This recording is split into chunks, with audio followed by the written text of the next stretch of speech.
Your degree won't save you. No amount of letters behind your name, titles, companies, whatever you might think that will save you, it will not. When you live in a society that is designed to devalue a woman, no matter the lie that you were told, programmed, or indoctrinated in, there's nothing that can do to. Welcome to another episode of Mystique Femininity, and I'm your host, Christian Simone. This episode was sparked by me minding my own business and reading through LinkedIn. And there was a tragedy back in April of a Dr. Serena Fairfax, whose life was ended by an estranged spouse. Now, the tragedy isn't what was the impetus for this episode. What drove me to want to create around it is the outpouring of content and posts regarding this tragedy. There is an unfortunate experience if you are a woman, and even more if you are a woman with intersectionality. So if you are a woman who is Black, a woman who is Hispanic or Indigenous, a woman who has a disability, a woman who is fill in the blank, being a woman at the core and then having anything additional just complicates the matter more. Our society has programmed us to need to show proof of our life's humanity and our value. It is not because there was a life taken and that is simply it. No, we have to then leverage and highlight the amount of degrees or what type of job they had, what type of pillar of the community they are in order for them to receive any sort of understanding, compassion for their life's work being taken away in such a tragic manner. Now, I don't want to get overly into the story because that is not the impetus of this episode, but I just want to show how in reality this woman was based on all accounts, a really wonderful person, was really driven in her career, really made some things shake, got her education, opened her own practice, and was really great at her craft. Really enjoyed working in the dentistry field and having her own practice, which is not an easy feat. And then on top of that, being a mother of two children and being the full focus of being a mother and then also being supportive of her, at that time, estranged spouse who essentially was not living in the way that he should be. But I want to highlight the elements that you can do all the things, be a really great person, go to school, get your education, get multiple degrees, start a business, be a great mother, be a pillar of your community. But it does not take that doesn't take away from the potential of vulnerability that you have as a woman in our society. And then it complicates more if there is intersectionality because there is even more of a denigration of being perceived as a human being. And in reality, I want to get into like the practicals of how this flows into our lives. So, as a young girl, you are often praised when you are a good little helper. You've helped around the house, you've helped your brother, you shared, you smiled on automation, you were pleasant, you are appeasing. Now, if you are a young girl and you begin to do things that others are not happy with, it's not always going to be a blunt force response. It'll just be a subtle look of disapproval. They may begin, your parents or whomever you're around might begin to pull back from you because that is a way to signal that I didn't like the way that you performed. And so over time, women, girls are conditioned to perform in order to receive love or to receive acknowledgement of their existence. This gets even more nefarious when you do start to layer any other intersectionalities, because unfortunately, our society, no matter what community you're in, there is still this code that's running under the whole gamut. And this is unfortunate because it makes a woman, young girls, and then into womanhood, it makes it very easy for you to look the other way, to subject yourself to receiving harm in maybe a non-dangerous way, but it's still harmful. Being told certain things and just kind of brushing it off. Standing behind your man because that's just what a good woman does. The performance. Instead of seeing things as they are and moving accordingly. Now, if you take nothing from this podcast episode, is that there is nothing wrong with being ambitious as a woman. I think it's wonderful. It's beautiful. But I'm always big about the intention behind the action. So one can do the thing all day long, but what was your motivation behind it? What were you seeking by doing said action? So ambition in and of itself is not the issue. The issue behind it, or what we see as ambition, actually is a way to try to escape a society, a systematic issue of women not being seen as worthy, not being seen as full humans that are deserving of life and deserving of all the expressions of one can have. So when you are focused on gaining one more credential, getting one more level up in your career, or doing that extra thing in the community, is it from a place of you?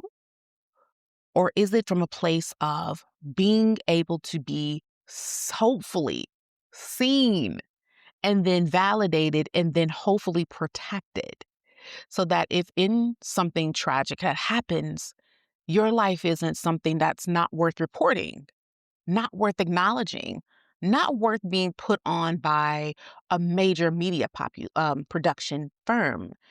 Is it going to be worthy? Now, sometimes there is a blend. Sometimes the ambition is because you really want to do great work with your life and your lineage. And that's wonderful. And then also within the same regard, there can also be this notion that if I just look more polished, then I will be then seen and then treated as a human being, which is one of the most unfortunate things to have to wonder about it all during your process. Like having to lead with your PhD, if you have one, it's wonderful to have. It is an achievement within itself, all because of the work that you've done.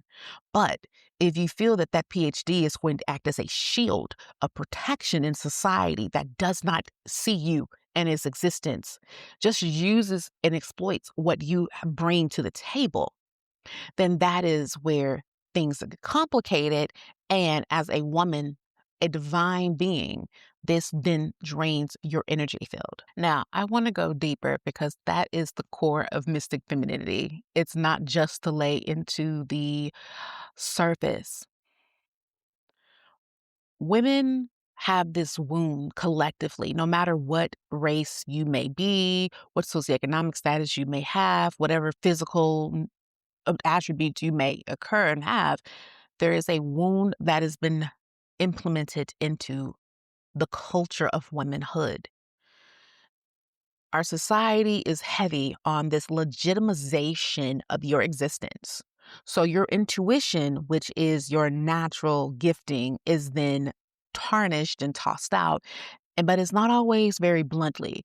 It is just that it's seen as irrational. You know, you had a hunch and it's, oh, well, if it can't be data backed, then it's not something worth endeavoring in.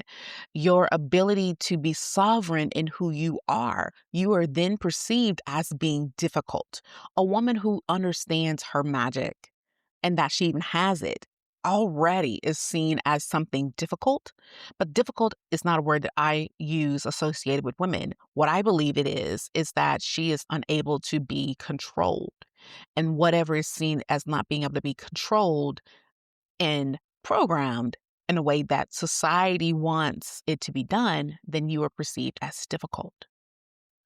No matter where you fall in the process of life, no matter what culture, no matter where you are, this is a collective thing. Now, I will say that it can be even more potent for those that have any intersectionality because of the cultural aspects that is embedded on top of the woman elements. But no matter what, the wounding is the wounding for all women. And by having this wounding, we operate as though we do not understand our own value, our own worth. And we have now begun to push forward in the processing of being what the collective has deemed as valuable. But unfortunately, no matter what you do, that valuing was never going to be applied to you.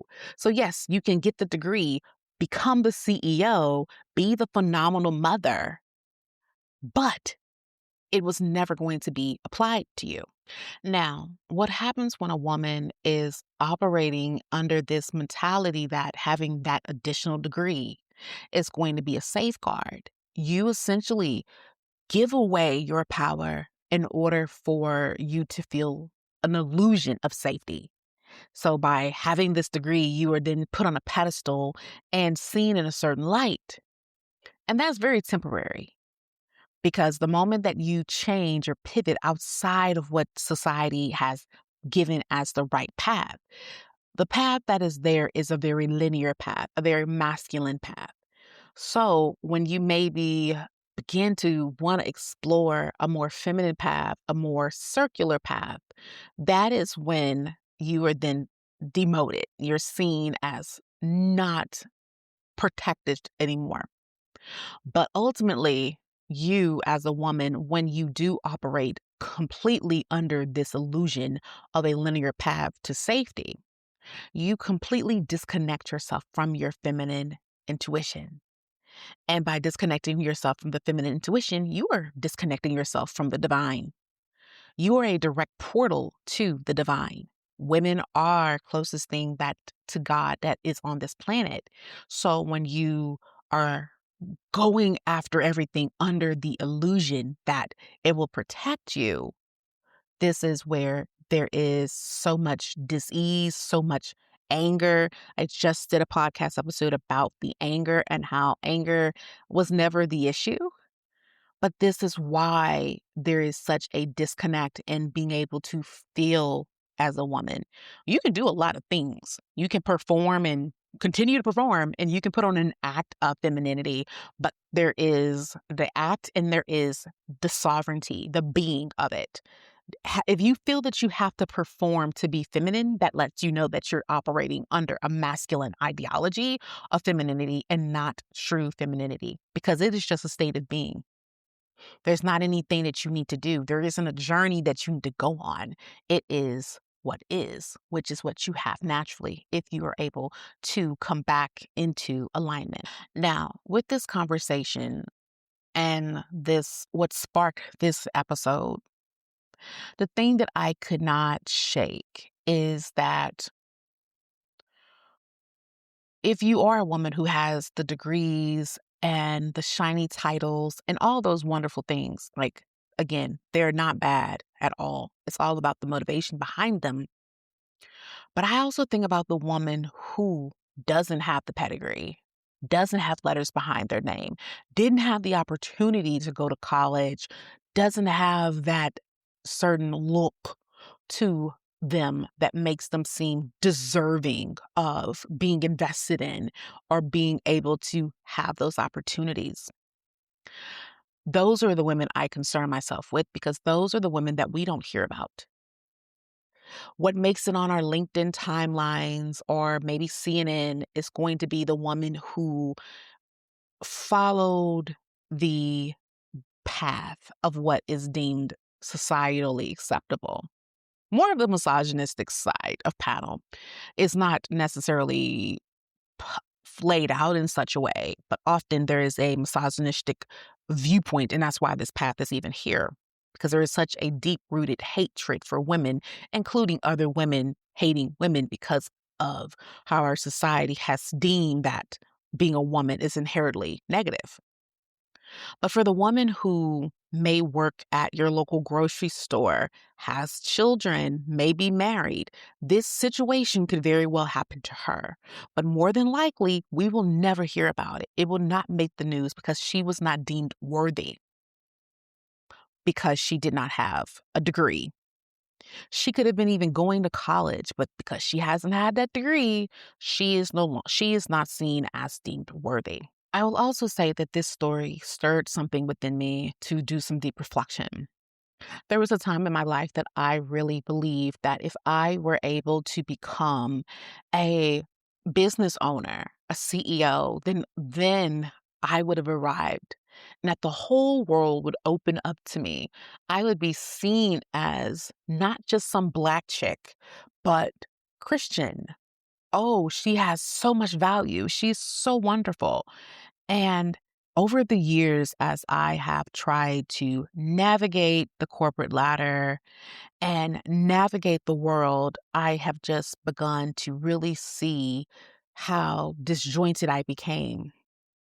And when I woke up into a new chapter, it was very much deafening at how much I was disconnected. You can look however you want to look aesthetically, but it doesn't make you connected within who you are as a woman. I had to look over the decades of ignoring my intuition, essentially ignoring God, because society's view that your intuition is irrational, it's crazy, it's not substantiated by data. We all understand that data can be concocted and created and crafted in a way that will allow it to then, air quotes, back it up, back whatever it is that it wants to support. This is a very alarming thing to think about, but sometimes we prefer to feel comforted by what is been substantiated instead of actually owning our sovereignty, owning the depth that we naturally have, because that would feel crazy. But that's what our society wants us to feel. The society wants the woman to always be operating from an external lens. The external is supposed to impact the internal versus the internal impacting the external. If more women in positions of power were actually operating in divinely in feminine manner, this world would be very, very different. Very, very different. Because the divine seeks to balance, seeks for equality, seeks for justice, seeks for fairness. So we are not operating in that way. And I also note and have engaged with women who have reached up higher levels, and engaging with those women feels extremely dangerous, because when you have maybe received a taste of what it feels like to have your humanity validated by societal norms, you will do any and everything to try to maintain it. But again, I say, just because you have it today doesn't mean that it will support you, that it'll keep you safe. Safety is something that every woman wants to have. We are not able to fully bloom when we do not feel safe. You may be in relationships and wonder why you're not able to really grow and have more depth. Instead, you are withering internally, and then it begins to show up externally. And that's because there's a lack of safety.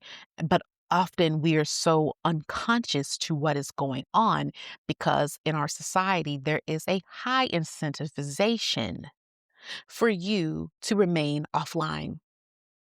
Because when you are offline, you are then easily to be swayed. You are easily able to follow the consistent moving target that is our collective's goal. Now, as I wrap this up, I just want to leave you with a few thoughts to ponder on regarding this topic. First, I want you to really take heed to the sovereignty that you have naturally, but have essentially muted. I don't want you to reflect on it in a sense of anger or rage towards yourself or disappointment in yourself.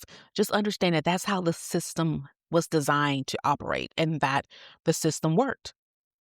However, being able to pivot that system and to really examine yourself, look at yourself with a lot of compassion, but also recognize when you're in your day to day and you get a hunch, do you dismiss it? Or do you sit with it? Do you dismiss it because, oh, there's no data behind it? I don't have any facts. I don't have any degrees. I don't have any credentials to be able to say what it is that I'm saying when you have been gifted that knowledge and that awareness. Because we tap into the divine, we're tapping into all that is, all that was, all that will ever be. Therefore, we're tapping into the complete all of knowledge that there is. Look how you look at other women in your day to day. Do you look down on the woman who is the maid at your hotel? But you look up to with fondness of the woman who is the CEO of some new trendy tech company. You should look at both as the image of an expression of the divine, neither being lower or higher, all being of the same. That's how you can see, if it happens very automatically for you, how insidious the programming is done to keep you in that way. But it also makes sure that it keeps you under control. Because if you do this on your own, society doesn't need to constantly berate you with it. It's already moving in the background. The decisions that you make, how you operate, what you value, what you don't, those are the things that come out of what programming has been placed. It takes a lot of time, effort, and energy to begin to unlearn the things that we have learned, the things that have been deeply ingrained. And if you're someone who has noticed the woman who did begin to venture out of the teachings, and then she may have had a negative outcome, that often is a way to scare you to have that instruction, have that indoctrination go deeper in, because then it makes you think of, you see something like, oh no, I can't do that because I saw what happened to this person and I don't want that to happen to me.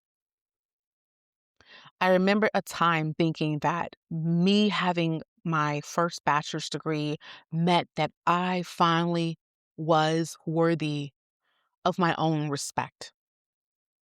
And that until I get it, I was worthless, that I deserved to be abused, that I deserved to get whatever came to me in a negative way, and that anything good that came my way was luck, was just a fluke. And I'm so grateful that my life journey has in some ways limited me from obtaining certain opportunities on my own, but has given me the opportunity to observe others in those opportunities. And that has been very mindfully grand, because it helped me to see that if I were to continue down a path that was disjointed, where I would be going, which is to destruction. One of the most disappointing things to me, or sad things to me in this life, is to live a life hyper contrary to what I am organically. And by not living in the way that is true,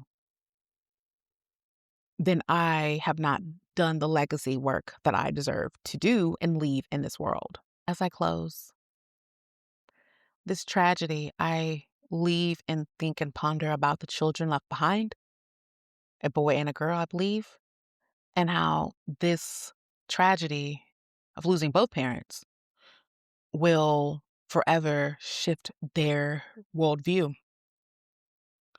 But I also think even broadly about the woman who is pursuing her degree, as me who's just finished their master's degree. how I can look at that degree now with a bit of disappointment, a bit of regret, because I now understand that a degree does not provide me safety and it does not validate my worth. Me being here, just essentially existing, was all that was necessary. Being ambitious, being driven is wonderful. And if it is of your own thing, there are many women who should be business owners, who have the intellect, the drive, but also the divine wisdom to pursue something different. But many will never do that because of the conditioning, the programming, because of some what is a perceived illusion of lack. Like you're lacking in some area and you're not.